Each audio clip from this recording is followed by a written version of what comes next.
this is what I genuinely believe. You have these cycle narratives, 2021, 2025, and 2029. So these are the cycle narratives. If I then do this, so basically, in the 2013 cycle narrative, you basically had just layer ones. Everyone was just copying Bitcoin. They're like, oh, Bitcoin's cool, let's try and copy that. So layer ones, there was only one narrative. It was layer one cryptos. So then you have, sort of what I'm going to call residual narrative. But really, it was smart contracts. Here we go. So this was small, like that. So that, yeah. Then in 2022, so smart contracts were still there, but it was a residual narrative. But really, it was DeFi. DeFi was the main play. DeFi / layer twos. That was the narrative of the 2021 play. So again, residual narrative for smart contracts. So you see, the main narrative does spill over into the next cycle, but at a much more diminished thing. So where are we here? We're about to enter the 2025 bull market, as I've been saying. So we've got DeFi / layer twos as the residual narrative, but now we have AI as the main narrative, with a slight. And by the way, you also see at the tail end of the bull market, normally in the bear market, the emergence of the next narrative. So here, I believe it's going to be AI plus real world asset tokenization. Over here we had gaming as well, /gaming. /gaming. So if I just do this, put that to font 20, and then make that also font 20. So then moving forwards, I think you're going to have a residual sort of AI narrative in the 2029 cycle, but then it's going to be RWA all freaking day long.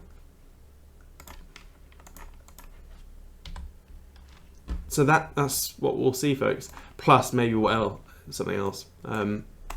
Does that make sense, folks? I think this is really important to understand.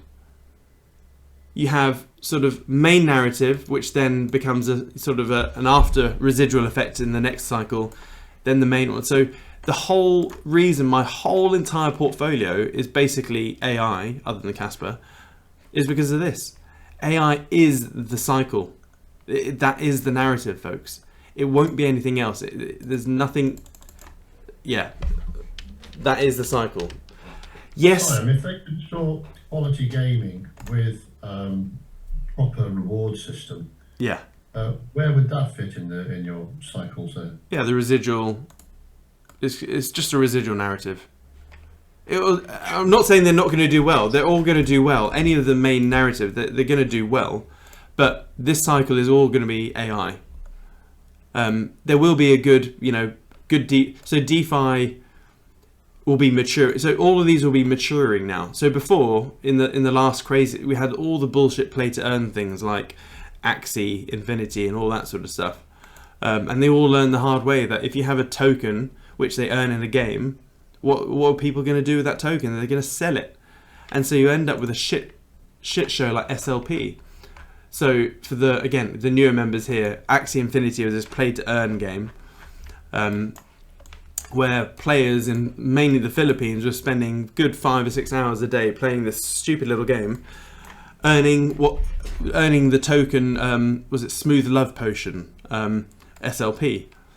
But what the and I said this from very early on. I actually fell out with a guy who was like massively into this, and I literally told him in 2021 sometime, I was like, once I had a proper look at it, because he put his whole life into Axie. He was like some UK Axie Infinity ambassador, or I don't know what he was doing. But when I properly looked into it, I was like, dude, you're literally enslaving a shit ton of Filipinos here. Because what's happening is that he was basically locking up Filipinos in debt to a degree, or loaning them something. So they're spending 5 or 6 hours a day playing Axie Infinity, earning SLP, and then they were selling SLP to pay back this debt.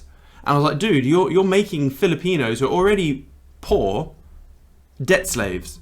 And he was like, no, it's going to go up. But I was like, how is SLP ever going to go up when there's no buy vector? Who on earth would come in and buy SLP when you can earn it for free by playing this game? And so obviously as people started playing this game, they kept on selling, they sold it straight because that was their living. They had to sell their SLP to pay this sort of debt, this loan thing they had to him, and to also buy groceries and stuff like that.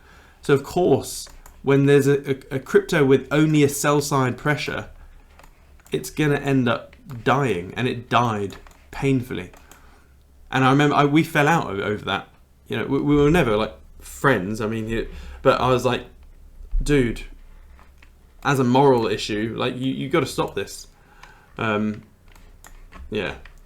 So I think Axie was the real big learning point for a lot of gaming tokens out there. Going, holy shit! If you don't sort out the tokenomics correctly, you'll have a chart that looks like this. So yeah, gaming and DeFi and all that will, some good projects will emerge from this, but it's not the main quest. It's a side quest. And just like RWA, we'll start making, ripples out there online. It's not the time. RWA will be the next cycle, because by then the technology and infrastructure will be there, so you can tokenize the real estate market, the T-bill market, all sorts of markets. There's so many incumbents that literally just need to die before RWA can take over. Like, if you look at the prospect, I've said for ages that you can tokenize property, real estate, and then you have the crypto version of real estate, of Rightmove or Zoopla or Zillow or whatever. It's so easy to do, but in order to do that, you have to literally kill about 5 different industries on your way there. You've got to get rid of 90% of surveyors and estate agents and like a lot of legal aspect. I mean, they're not going to die, but there's no need for it to take 6 months to buy a freaking house, or 2 months even. You just need to put the all of the paperwork, the deeds, the title plans, everything on a smart contract. And when someone fulfills the price of that smart contract, they get the deeds, they get the paperwork. So RWA will disintermediate a shit ton of middlemen in the property world. Same in the bond world in terms of treasuries. But it's too young to happen in the next 12 months or the next 18 months. There's just too much